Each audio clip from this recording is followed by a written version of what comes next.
அனைவருக்கும் அன்பு வணக்கம். டைட்டில் பார்த்தோன்னே நண்பர்களுக்கு ஒரு சின்ன கன்ஃபியூஷன் இருக்கலாம்.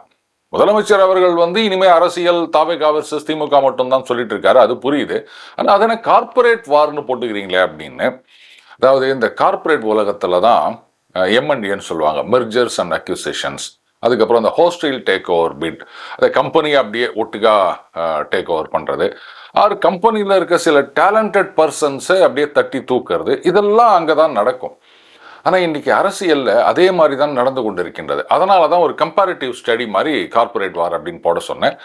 கூடவே நலிவடைந்த தொழில் நிறுவனங்களை மீட்டெடுப்பது எப்படி, the revival of sick units, வேற ஒன்றும் இல்லை அதிமுக, அதை பற்றி தான் பார்க்க போகிறோம். அதனால தான் இந்த கார்பரேட் வார் அப்படின்ற டைட்டில். நண்பர்களே, முதலமைச்சர் அண்டு தாவேகா தலைவர் சொல்கிற மாதிரி இன்றைக்கு தாவேகா வெர்சஸ் திமுக மட்டும் தானா அப்படின்னா, unfortunately the answer is yes. ஏன்னா திமுக பக்கம் இருந்த கூட்டணி கட்சிகள் எல்லாம் ஒட்டுகா அந்த பக்கம் போயிட்டாங்க. இந்த ஒன் மேன் பார்ட்டியெல்லாம் விட்டு தள்ளிடுங்க, மற்றபடி கட்சி அமைப்புன்னு இருக்கின்ற கட்சிகள் எல்லாம் தாவேகா பக்கம் போனதோடு இல்லாமல் வெந்த புண்ணுல வேலை பாய்ச்சற மாதிரி அந்த திமுக தலைமையிலான கூட்டணி அது சிதைந்து விட்டது, உடைந்து விட்டது, தூள் தூளாகி விட்டது. அது இப்போ இல்லவே இல்லை. எங்க நீங்க தான் போயிட்டீங்கல்ல. அவங்க 23 கட்சியை வச்சிருந்தாங்க அந்த கூட்டணியில், 23 24 வச்சிருந்தாங்க. நீங்க ஒரு 3 பேரோ 4 பேரோ தானே போய்க்கிறீங்க. அப்போ மீதி எல்லாம் அங்கே தானே இருக்குது. அப்புறம் நீங்களா என்ன கூட்டணி இல்லை அப்படின்னு சொல்றது? அப்போ நீங்க தான் எல்லாமே, உங்களை தவிர வேற யாரும் கிடையாது அப்படின்னு நினப்பு. தம்ம தூண்டு கட்சியா இருக்கும் போதே இப்படி ஒரு நினப்பு இருக்குது அப்படின்னா, இன்னும் இவங்கெல்லாம் ஒரு 5% 10% ஓட்டு வாங்கி ஒரு 10 எம்எல்ஏ 20 எம்எல்ஏ வச்சிருந்தாங்கன்னா கையில் பிடிக்க முடியாது போல இருக்குது. இது ஹோஸ்டைல் டேக் ஓவர் அப்படின்னு சொல்லலாமா, இல்லை பெனிஃபிட்ஸ் அதிகமாக கொடுத்து டேலண்டட் பர்சன்ஸை அந்த ரைவல் கம்பெனி தட்டிட்டு போகிறது அப்படின்னு எடுத்துக்கலாமா? அது உங்கள் கருத்துக்கே நான் விட்டுடுறேன். சரி, திமுக இந்த பக்கம். அப்போ மீதம் இருக்கும் கட்சிகள்னு பார்த்தீங்கன்னா அதிமுக, பாஜக. சரி, முதல்ல பாஜகவுக்கு வருவோம். அண்ணாமலை அவர்கள் போயிட்டதுனால அப்படின்னா, அண்ணாமலை அவர்கள் போனதுனால பாஜகவுக்கு எந்த விதமான இழப்பும் கிடையாது. அண்டு அவர் இல்லாட்டா என்னங்க, பாஜக அப்படின்றது ஒரு மிகப்பெரிய போர் பயிற்சி கூடம். அங்க ஆயிரக்கணக்கான லட்சக்கணக்கான தளபதிகள் உருவாக்கப்படுகின்றார்கள். ஒரு அண்ணாமலை போனதுனால இழப்பே கிடையாது. அப்புறம் தானே பெரிய இழப்பா சின்ன இழப்பா அப்படின்றது. சரிங்க, அப்போ அவங்க ஒரு சரியான எதிர்கட்சியாக செயல்பட்டு ஆட்சிக்கு வருவார்களா? 2031 ஆட்சியை பிடிப்போம் அப்படின்ற கோஷம் வருமா அப்படின்னா, அவங்க ப்ராக்டிக்கலாக திங்க் பண்ணுறாங்க அப்படின்னு நினைக்கிறேன். நிறைய விஷயங்களை கணக்கில் எடுத்து, இது நமக்கான நேரம் கிடையாது, ஏன்னா 26 முக்கியம் இல்லை அப்படின்ன மாதிரி 31 முக்கியம் இல்லை அப்படின்ட்டு இனிமேல் 36க்கு தான், அது கூட முடிஞ்சாதான். நான் எதுக்கு சொல்கிறேன்னா, அது பாருங்க, நானாக கற்பனை பண்ணிலாம் சொல்லலைங்க. அந்த கட்சியில் இந்த என்ன சொல்கிறது, இன்டலெக்சுவல் செல்லா ஏதோ ஒரு செல்ல சொல்லுவாங்க, ஆமாம், அவரில் இருக்கவரே ஒருத்தர் என்ன சொல்லிக்கிறாரு, பாருங்க, இன்னும் ஒரு 10 வருடங்களுக்கு அந்த ஜென்சி அவர்கள் மீது அந்த முதலமைச்சர் விஜய் அவர்கள் வைத்துள்ள செல்வாக்கு அப்படின்றத யாராலும் தட்டி பறிக்க முடியாதுன்னு நினைக்கிறேன். அதாவது இன்னும் 10 வருஷத்துக்கு இவர் தான் முதலமைச்சர், இவரை யாராலையும் ஒன்றும் அசைக்க முடியாது அப்படின்றத அவரே சொல்றாரு. விஜய் பாஜக இல்லை, இருந்தாலும் அது உண்மையை சொல்லித்தான் ஆக வேண்டும் அப்படின்னு அந்த அளவுக்கு வெட்ட வெளிச்சமாக அவர் பேசியிருக்காருங்க. ஸோ அப்போ அவங்களுக்கு தெரிஞ்சு போச்சு, ஏங்க இன்னும் 10 வருஷத்துக்கு அவர் தான் முதலமைச்சர், அசைக்க முடியாது அப்படின் போது எதுக்கு தேவையில்லாமல் நீங்கள் முட்டி மோதின்னு கட்சியை வளர்க்கணும், அதை பண்ணணும், இதை பண்ணணும், பொதுக்கூட்டம் போடணும்லாம் சொல்லிக்கின்னு ஏதோ வந்தோமா நட்சத்திர ஹோட்டலில் ஒரு மீட்டிங் போட்டோமா, அது கூட இனிமேல் மேலிடத்துக்கு தெரியாமல் போடணும்னு நினைக்கிறேன். அது வேற கேட்டாங்களா, என்னங்க 5 ஸ்டார் ஹோட்டல்லாம் மீட்டிங் போட்டுனுக்கிறீங்களே அப்படின்னு. அது அப்படியே கண்டு காணாமல் போனோமா, எதுக்கு கஷ்டப்பட்டுங்கன்னு அப்படின்னு முடிவுக்கு வந்துட்டாங்க போல இருக்கு. ஸோ இது ஒரு ப்ராக்டிக்கல் அண்ட் ப்ராக்மேட்டிக் அப்ரோச். அப்போ அதுலேருந்தே தெரிய வேணாமா, களத்தில் பாஜக தாவேகாவுக்கு எதிராக இல்லை அப்படின்னு. சரி, கடைசியாக இப்போ அதிமுகவுக்கு வருவோம். இதுதான் இப்போ சிக் யூனிட் ஆகி கொண்டிருக்கின்றது, ஆகிவிட்டது, அது என்ன கொண்டிருக்கின்றது. எடப்பாடியார் அவர்கள் இவர் சும்மா சொல்லக்கூடாது, 2021 காலகட்டத்தில் இருந்ததை விட இப்போ கொஞ்சம் வேகம் அதிகமாகவே செயல்படுகின்றார். ஆனால் அது பத்தாதுன்னு தான் சொல்லணும். திமுக அவங்க ஆளுங்கட்சியில இருந்து கீழே வந்துட்டாங்க, பட் ஸ்டில் அவங்க சுதாரிச்சுட்டு பலமுனை தாக்குதல் நடத்துகின்றார்கள். இங்க தாக்குதல் நடத்தலாம் அப்படின்னு சொன்னா ஒன் மேன் ஆர்மியாக செயல்பட்டு கொண்டிருக்கின்றார் எடப்பாடியார் அவர்கள். சுத்தி இருக்கவங்க யாரை நம்புறதுன்னே அவருக்கு சுத்தமா தெரியல. யார் எப்ப போவாங்க, எப்ப திரும்பி வருவாங்க, வந்துட்டு எப்ப திரும்பி போவாங்க, இதுவே அவருக்கு புரியலைங்க. இன்னைக்கு அதிமுகவுக்கு இருக்கின்ற சிக்கல் என்னன்னா, to be or not to be. தாவேகாவுக்கு ஆதரவு கொடுப்பதா இல்ல கொடுக்காமல் வெளில இருப்பதா? எப்படி பண்ணாலும் சிக் யூனிட் தான். இப்போ தாவேகாக்கு நாளைக்கே எடப்பாடியார் எல்லாரையும் கூப்பிட்டு பேசி, சரிங்க எதுக்கு பிரச்சனை, திமுக வரக்கூடாது, திமுக தீய சக்தி, அதனால தாவேகா வந்துச்சு, நாம தாவேகாவுக்கு ஆதரவு கொடுப்போம் அப்படின்னு முடிவெடுத்தார்னு சொன்னா அப்பவும் அதிமுகவை அத்தோட நீங்க மறந்து விட வேண்டியதுதான். இங்க தாவேகாக்கு நீங்களா போய் ஆதரவு கொடுக்குறீங்கன்னா அப்ப அவங்களுக்கு புரிஞ்சிடும், ஆஹா அதிமுக அப்படி சல்லியா உடைஞ்சிட்டு இருக்குது. ஏற்கனவே எல்லாரும் முந்தி அடிச்சுக்கின்னு, லிட்டரலி முந்தி அடிச்சுக்கின்னு எப்ப கதவு திறப்பாங்க அப்படின்னு காத்துக்கின்னு தப்பன்னு உள்ள ஓடி வராங்க ஆதரவு தெரிவிக்கிறதுக்கு. அதனால வேற வழி இல்லாம ஒட்டுக்கா ஆதரவு கொடுக்குறாரு அப்படின்ட்டு அவங்க மந்திரி பதவி கிடையாது, வாரிய தலைவர் பதவி கிடையாது, நான் ஆதரவு கொடுக்குறீங்களா கொடுங்க, ஏதோ சரி நீங்க கொடுக்குறீங்களே பாவம் அவங்க மனசு கஷ்டப்படக்கூடாது அப்படின்றதுக்காக நான் வாங்கிக்கிறமே தவிர நீங்க ஆதரவு கொடுத்ததா அப்படின்னு எங்களுக்கு ஒன்றும் கிடையாது இப்படி சொல்லிட்டு போயிடுவாங்க. ஸோ அழையா விருந்தாளியாக இவங்களா போயிட்டு ஆதரவு கொடுக்குற மாதிரி ஆயிரும். அப்போ கட்சியில கீழே இருக்கவங்க என்ன நினைப்பாங்க, இப்படி ஒரு நிலைமை இந்த கட்சிக்கு வேணுமா, அப்ப இனிமே இங்க இருக்கிறதுக்கு நம்ம மொத்தமா அங்க போயிடலாம் அப்படின்னு சொல்லிட்டு தாவேகா பக்கம் போயிடுவாங்க. போயிட்டாங்க ஆல்ரெடி. சரி அதெல்லாம் வேணாம், நாங்க எதிர்கட்சியாக செயல்படுவோம், திறமையான சரியான எதிர்கட்சியாக செயல்படுவோம் அப்படின்னா கரெக்ட். நான் ஆரம்பத்தில் சொன்ன மாதிரி எடப்பாடியார் அவர்கள் போன தடவையோட இந்த தடவை கொஞ்சம் வேகமாக செயல்படுகின்றார். சிக்கல் என்னன்னா இவர் மட்டும்தான் செயல்பட்டுனுக்கிறாரு, மற்றவங்க எல்லாம் இப்படி திரும்பி பார்த்தா ஒத்திரையும் காணும் அப்படின்ற மாதிரி எல்லாம் அந்த பக்கம் போயிட்டாங்க. பேசிக்கலி எடப்பாடியார் is not a charismatic leader. அவர் ஆளுமை அப்படின்னு தேர்தலுக்கு முன்னாடி எல்லாம் தூக்கி பிடிச்சிருந்தவங்க எல்லாம் இன்னைக்கு பாருங்க அவரால் ஒன்றும் செய்ய முடியாதுங்க அப்படின்னு கபால்னு மாத்தி பேசுறாங்க. ஏயா மே மாசம் 4ஆம் தேதிக்கு முன்னாடி வரைக்கும் என்ன பேசியிருந்தீங்க, இன்னைக்கு அப்படியே உள்டா அடிக்கிறீங்களா அப்படின்னா அது கரெக்டு. அன்னைக்கு அது போன மாசம், இது இன்னைக்கு இந்த மாசம் அப்படின்னு வாங்களா, இல்ல இன்னைக்கு அவங்க ஹையர்ஸ்ட் பிட்டர் அப்படின்னு சொல்லுவாங்களா, அது எனக்கு தெரியலங்க. அதனால கட்சியில் இருக்கவங்க என்ன யோசிக்கிறாங்க, இங்க ஒரு மாஸ் லீடரா முதலமைச்சர் வந்திருக்காரு, இதை சேலஞ்ச் பண்ணணும் அப்படின்னு சொன்னா ஒரு கரிஸ்மேட்டிக் லீடர் இருந்தாதான் முடியும். அது இல்லைன்னும் போது அப்போ இனிமே அந்த மாதிரி வருமா அப்படின்னும் தெரியாது. அப்போ கட்சிக்கு எதிர்காலம் இல்லை அப்படின் போது எனக்கு மட்டும் என்ன எதிர்காலம் இருக்குது, அப்போ நான் என்னுடைய எதிர்காலத்தை தேடி அங்க போகிறேன் அப்படின்னு.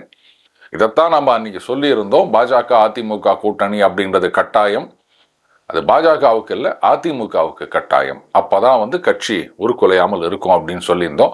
அப்படி கூட்டணி இல்லைன்னு முடிவெடுத்தாங்கன்னா பெரும்பகுதி தாவேகாவுக்கும் ஒரு சிறு பகுதி திமுகவுக்கும் போயிடும் அப்படின்னு நம்ம சொல்லியிருந்தோம். அதைத்தான் நம்ம இன்னைக்கு பார்த்துட்டு இருக்கோம். அண்ணாமலை அவர்கள் வெளியேறிய பிறகு முக்கியமா.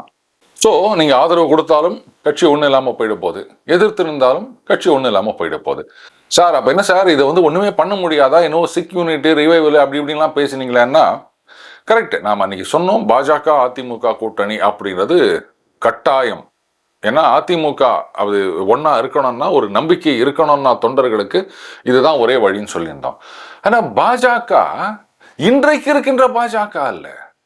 அண்ணாமலை அவர்கள் அதுல தொடர்ந்து இருக்க வேண்டும். அவருக்கு முக்கியமான பொறுப்பு கொடுக்கப்பட்டு இருக்க வேண்டும். பதவி இல்லை, பொறுப்பு. ஞாபகம் வச்சுக்கணும், இதைத்தான் நம்ம சொன்னது. அப்போ மட்டும்தான் ஒரு நம்பிக்கை இருந்திருக்கும் தொண்டர்களுக்கு.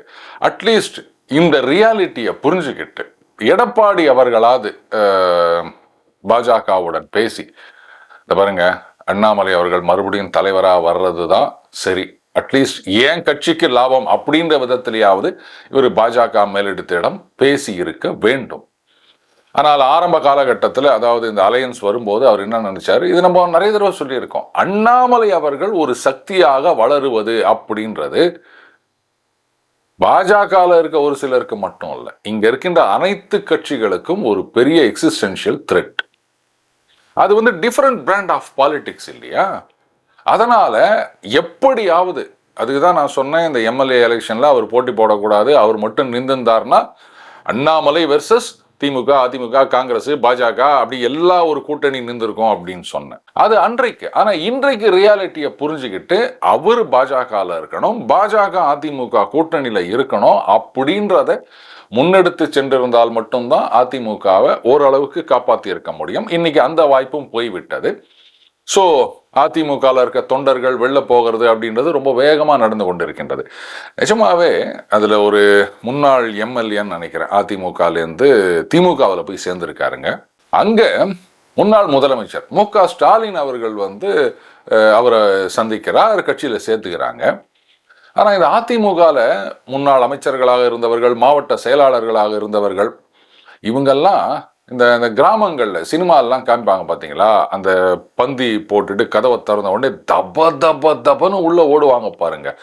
அந்த மாதிரி எப்போ கதவு திறக்கும் அப்படின்னு காத்திருந்தா மாதிரி உள்ள ஓடுறாங்க, அந்த பொக்கேவெல்லாம் எடுத்துக்கிட்டு. அப்படி என்னங்க உங்களுக்கு ஒரு கட்சியிலேருந்து இன்னொரு கட்சிக்கு போனோம் அப்படின்னு, அப்பா மக்கள் சேவை செய்யறதுக்கு அவ்வளோ ஆர்வமா, ஐயோ சேவை செய்வதற்கு எனக்கு வாய்ப்பு கிடைத்து விட்டது, எப்போ கிடைக்கும்னு காத்திருந்தேன் அப்படின்ற மாதிரி உள்ள ஓடுறீங்க நீங்க. ஏன்னா மக்கள் சேவை பண்ணுறதுக்காக போறீங்க நீங்க. இத்தனை நாள் ஒரு கட்சியில் இருந்துட்டு அந்த கட்சியோட கொள்கைகள்னு என்னென்னலாம் சொல்லிட்டு இன்னைக்கு அந்த கட்சி 2வது அறையா தோத்து போனவொடனே டகால்னு ஜெயிச்ச கட்சியில போய் ஒட்டிக்கிறீங்களே நீங்க. ஆனா உங்களை குறை சொல்ல முடியாதுங்க. அதாவது நீங்க மறுபடியும் எந்த கட்சி பேனர்ல நின்றாலும் நாங்க தான் மரமண்டைகளாச்சு, அவங்களுக்கு தான் ஓட்டு போட்டு பதவியில் கொண்டு உட்கார வைக்க போறோம். அப்புறம் எங்களை நாங்க திட்டிக்காம வேற என்ன பண்றது சொல்லுங்க. சரி, இப்போ இதுக்கு வழியே இல்லையா அப்படின்னா, அதிமுக அதாவது இந்த நியர் டேர்ம் கோல், அதுக்கப்புறம் மிட் டேர்ம் கோல், அப்புறம் லாங் டேர்ம் கோல் அப்படின்னு சொல்லுவாங்க. இப்போ இமீடியட்டாக அவங்களுக்கு தேவை என்ன அப்படின்னா, அந்த கட்சியை கட்டுப்பாடாக வைத்திருப்பது. கட்சியை கட்டுப்பாடாக வைத்திருக்கணும் அப்படின்னு சொன்னால் தொண்டர்களுக்கு ஒரு நம்பிக்கை ஏற்படுத்த வேண்டும். அன்பார்ச்சுனேட்லி எடப்பாடியார் அவர்களால் அந்த நம்பிக்கையை கொடுக்க முடியவில்லை. இதை அவர் புரிஞ்சுக்கணும். அப்போ வேற என்ன சார் பண்ண முடியும்? ஒரு கரிஸ்மேட்டிக் லீடரை இம்போர்ட் பண்ணணுமா அப்படின்னா அவரு சொல்ல மாட்டேன் நான். இப்போ சிவகார்த்திகேயன், தனுஷ், அப்புறம் பிரதீப் ரங்கநாதன் ஒரு பையன் வந்திருக்காரு, நல்ல படம்லாம் பண்ணுறான்னு சொல்கிறாங்க. அவங்கள யாரையாவது அதிமுகவுக்கு இம்போர்ட் பண்ணலாமா அப்படின்னா, இல்லை இந்த மாதிரி நிறைய பேர் ஐடியா கொடுத்துருக்குறாங்க, அதனால தான் நான் வேற புதுசாக சில பேரை சொல்லியிருக்கேன். இதெல்லாம் ஒரு யோசனையா அப்படின்னு என்ன கேட்காதீங்க, எனக்கு முன்னோடிகள்லாம் நிறைய பேர் இருக்காங்க. இது சரி வராது. அப்போ அதுக்கு ஒரே ஒரு வழி என்ன அப்படின்னா, எடப்பாடியார் நிலைமையை புரிஞ்சுக்கிட்டு டிடிவி தினகரன் அவர்களை அதிமுகவில் இணைக்க வேண்டும். என்ன சார், நீங்க தான் ஆரம்ப காலத்திலேருந்து சொல்லிட்டு வரீங்க, டிடிவி, சசிகலா, ஓபிஎஸ் இவங்கெல்லாம் அதிமுகவில் மீண்டும் வருவது அப்படின்றது நினைச்சு கூட பார்க்க முடியாது, அது இன்னும் குழப்பத்தைத்தான் உருவாக்கும் அப்படின்லாம் சொல்லிட்டு இன்னைக்கு டகால்னு டிடிவி தினகரனை அதிமுகவில் சேர்க்கணும்னு சொல்றீங்களே, இப்படி மாத்தி மாத்தி பேசுறீங்களே அப்படின்னு உங்க முன்னாடி ஒரு பெரிய கேள்விக்குறி வருதுன்றது எனக்கு தெரியுது. முதல்ல ஒரு விஷயத்தை புரிஞ்சுக்கணும். விஷம் விஷத்தை முறிக்கும் அப்படின்னு சொல்லுவாங்க, முள்ளை முள்ளால் எடுக்க வேண்டும் அப்படின்னு சொல்லுவாங்க. நன்றாக இருந்த ஒன்றாக இருந்த அதிமுகவில் டிடிவி அவர்களோ இல்லை சசிகலா அவர்களோ சேர்ந்தாங்கன்னா அது குழப்பத்தை தான் உண்டாக்கும். அதனால வேண்டாம்னு நான் சொன்னேன். ஆனா இப்போ இது ஒன்றாகவும் இல்லை, நன்றாகவும் இல்லை, எந்த குழப்பம் வரக்கூடாதுன்னு நினைச்சோமோ அந்த குழப்பத்துடன் தான் இன்றைக்கு அதிமுக இருக்கின்றது. ஸோ அந்த சினாரியோ மாறிடுச்சு. அப்போ இந்த நேரத்தில் ஏற்கனவே ஒரு குழப்பம் இருக்கும்போது புதுசாக ஒரு குழப்பம் வந்ததுன்னு சொன்னால் குழப்பமும் குழம்பி தெளிவு உண்டாகிவிடும். ஏன்னா இன்னொரு கருத்தையும் நான் தொடர்ந்து சொல்லிட்டு வந்திருக்கேன். தினகரன் அவர்கள் பத்திரிகையாளர்களை சந்திக்கிறதாகட்டும், இல்லை அரசியலை எடுத்து செல்வதாகட்டும், அதிலெல்லாம் ரொம்ப திறமைசாலி, சாமர்த்தியசாலி அப்படின்னு. அப்போ அந்த மாதிரியான ஒரு தலைவர், இன்ஃபேக்ட் அவருக்கும் ஓரளவுக்கு ஒரு கரிஸ்மா இருக்குன்னு தான் நான் சொல்லுவேன். அப்போ அவர் இன்றைக்கு அதிமுகவில் வந்தார்னா, சார் அப்போ எடப்பாடி பதவி விட்டு போயிடணுமா அப்படின்னா இல்லை, 2 பேரும் பேசி ஒரு அண்டர்ஸ்டாண்டிங்க்கு வரணும். நம்ம முன்னாடி செஞ்சாங்க இல்லையா திமுகவில், அந்த மாதிரி செயல் தலைவர் அப்படின்னு தினகரன் அவர்களை போட்டு, இதை பாருங்க, இந்த என்டிஏ கூட்டணியில் இருக்கணும், அதிமுக இன்டாக்டா இருக்கணும், இதுதான் முக்கியம். கட்சி நாசமாகாமல் இருக்க வேண்டும். எனக்கு பிறகு 1000 ஆண்டுகள் ஆனாலும் அதிமுக நிற்கும் அப்படின்னு ஜெயலலிதா அவர்கள் சொல்லிட்டு போனாங்க. அதை நிறைவேற்ற வேண்டும். அதனால சசிகலா அவர்கள் வருவது, ஓபிஎஸ் வருவது அப்படின்றதெல்லாம் விட்டுருங்க. நீங்க வாங்க, செயல் தலைவர்னு போஸ்டை எடுத்துக்கங்க. 2031 யார் முதலமைச்சர் அப்படின்றதெல்லாம் இப்ப தேவையில்லை. முதல்ல கட்சி ஒழுங்கா இருக்கணும், முழுசா இருக்கணும். அதுக்கப்புறமா தான் அடுத்த கனவுகள் எல்லாம். அதுக்கு நிறைய காலம் இருக்கின்றது. ஸோ அந்த கட்சியை காப்பாற்ற வேண்டும் என்றால் தினகரன் அவர்களை சேர்த்துக்கிட்டு அவரை செயல் தலைவராக்கிட்டு, எடப்பாடி அவர்கள் அவர் பொதுச் செயலாளர், அப்படி என்ன இருந்தாலும் வந்து செயல் தலைவரோட ஜெனரல் செக்ரட்டரி தானே பவர் அதிகம். இப்படி ஒரு அமைப்பு வந்தது அப்படின்னு சொன்னா உடனடியாக அந்த இழப்பை தடுக்க முடியும். ஆனாலும் அண்ணாமலை போன பாஜகவுடன் கூட்டணி அப்படின்றது வந்து ஒரு பெயரளவுக்கு ஏதோ கொஞ்சம் ஒரு மாரல் சப்போர்ட்னு சொல்லுவாங்கல்ல, அந்த மாதிரி இருக்கலாம். ரைட்டு, மத்திய அரசாங்கம் நம் பின்னாடி இருக்கின்றது அப்படின்னு. இது நம்பர் 1. அடுத்தது ஐடி விங்கை பலப்படுத்த வேண்டும். பார்த்தீங்கன்னா நிறைய திறமையானவர்கள் பேச்சாளர்கள் இருக்காங்க. கல்யாண சுந்தரம் அவர்கள் மாதிரியான நிர்வாகிகளை எல்லாம் ஃபுல் ஃப்ளெஜ்டாக யூஸ் பண்ணணும். அவங்கள வந்து மேலே கொண்டு வரணும். கட்சியில் வெறும் பேச்சாளராக இல்லை செய்தி தொடர்பாளராக இப்படி மட்டுமே வச்சுருந்தீங்கன்னா வேலைக்கு ஆகாதுங்க. அவங்கள பெரிய இடத்துல பதவியில் கொண்டு வந்து வைங்க. கட்சியில் இந்த மாதிரி இளைய தலைமுறை அடுத்த செட்டு நீங்கள் கொண்டு வரணும். எல்லாமே வயசானவங்களாம் உக்காந்தீங்கன்னு, என்னங்க எங்கள் கட்சி இளைஞர்களே வரமாட்டேங்கிறாங்கன்னா யார் வருவாங்க? ஆனால் திமுகவில் செஞ்சாங்க பாருங்க. அது சரி தவறு அப்படின்ற கருத்தை விட்டுருங்க. பாருங்க, வந்து வாரிசுகளை கொண்டு வந்து வச்சுட்டாங்க, அதெல்லாம் விட்டுருங்க. பட் இளைஞர்கள் திமுக பக்கம் வருவது, அங்கே திமுக இருக்கிறது அப்படின்றது அதிகமாக இருக்கா இல்லையா கம்பேர் டு அதிமுக? ஸோ அப்போ அந்த மாதிரி ஆட்களை ஐடென்டிஃபை பண்ணி இப்போலேருந்தே நீங்கள் நர்ச்சர் பண்ண ஆரம்பிக்கணும். உடனே 29, 31 விட்டுருங்க. அட்லீஸ்ட் 36வது இலக்கு அப்படின்னு இன்றிலிருந்தே செயல்பட வேண்டும். இதில் இன்னொரு அட்வான்டேஜ் இருக்குது அதிமுகவுக்கு. இப்போ ஏதாவது ஒரு குறை சொன்னாங்க ஆளுங்கட்சி மேலே அப்படின்னு சொன்னால் உடனே ஆளுங்கட்சியில் என்ன சொல்லுவாங்க? திமுகவை பார்த்து, நீங்கள் ரொம்ப யோக்கியமா, நீங்கள் கஜானாவை காலி பண்ணிட்டு போட்டீங்க, இங்கே ஒன்றுமே இல்லை, தொடச்சி வச்சுட்டு போயிட்டீங்க அப்படின்வாங்க. அதுக்கப்புறம் அந்த ஸ்டிக்கர் ஓட்டுறது அப்படின்ற விஷயத்தில் இந்த திமுகவுக்கும் தாவேகாவுக்கும் மாறி மாறி ஆர்குமெண்ட் வந்துட்டு இருக்குதுங்க. ஆனால் அதிமுகவுக்கு இந்த பேக்கேஜ் கிடையாது. ஏன்னா இவங்க ஏதாவது குற்றம் சாட்டுகின்றார்கள் அப்படின்னா, நீங்கள் யோகியமான அது 5 வருஷத்துக்கு முன்னாடி நடந்தது, அதெல்லாம் ஜனங்களுக்கு மறந்தே போயிருக்கும். போன வருஷம் நடந்ததே நமக்கு வந்து மண்டையில் இருக்க மாட்டுது. இவர் போன மாதம் அந்த கட்சியில் வந்து எம்எல்ஏவானார், இப்போ இந்த மாதம் வந்து இந்த கட்சியில் வந்து நிற்கிறாரு அப்படின்றத கூட யோசிக்காமல் ஓட்டு போடுற ஜனங்க நாமளா வந்து போன வருஷம் நடந்ததெல்லாம் யோசிக்க போகிறோம். அப்புறம் 5 வருஷத்துக்கு முன்னாடி நடந்ததெல்லாம் நமக்கு எங்கே ஞாபகம் வரப்போகுது? ஸோ அந்த அட்வான்டேஜ் இருக்குது அதிமுகவுக்கு. இவங்க வந்து கரெக்டாக பாயிண்டடாக சொல்லலாம், என்னென்ன விஷயங்களை இது மாதிரி பண்ணுறீங்க, இது தப்பு, அது தப்பு, இது சரியில்லை அப்படின்னு. இவங்க ஆர்கியூமெண்ட்டை வெறும் அரசியல் காரணங்களுக்காக மட்டும் இல்லாமல் ஆதாரங்களுடன் முன்வைக்க வேண்டும். இன்றைக்கு தாவேகாவுக்கு இருக்கின்ற மிகப்பெரிய அட்வான்டேஜ் என்னன்னா, என்ன ஒரு குற்றச்சாட்டு இவங்க இதில் இவ்வளோ ஊழல் பண்ணிட்டாங்க, அவ்வளோ பண்ணிட்டாங்க அப்படின்னு திமுக மேலே சொன்னாலும் அது உண்மையா பொய்யான்னு ஜனங்க யோசிக்கிறதே கிடையாது. திமுகவா அதெல்லாம் செஞ்சிருப்பாங்க, கண்ணை மூடின்னு நம்புறாங்க. ஏன்னா அவங்களுடைய லெகசி அந்த மாதிரி இருக்குது திமுக. பட் அதிமுகவை அந்த மாதிரி சரமாரியாக குற்றம் சாட்ட முடியாது இன்றைக்கு தாவேகாவால். ஏன்னா அவங்க 2021 ஆட்சி விட்டு போயிட்டாங்க. அதை யூட்டிலைஸ் பண்ணீங்க. அப்போ திமுக பக்கம் அந்த கிரெடிபிலிட்டி ஒண்ணுமே இல்லாம இருக்கு. அதிமுக பக்கம் கிரெடிபிலிட்டி சந்தேகம் வரத்துக்கு ஒன்றும் பெருசா அந்த சான்ஸ் இல்லை, டைம் கேப்னால. அதே சமயத்தில் அதிமுக மேல நீங்க ஏதாவது ஊழல் அப்படின்னு தாவேகா குற்றம் சாட்டினார்கள்னு சொன்னா, அதிமுக ஊழல் கட்சியா?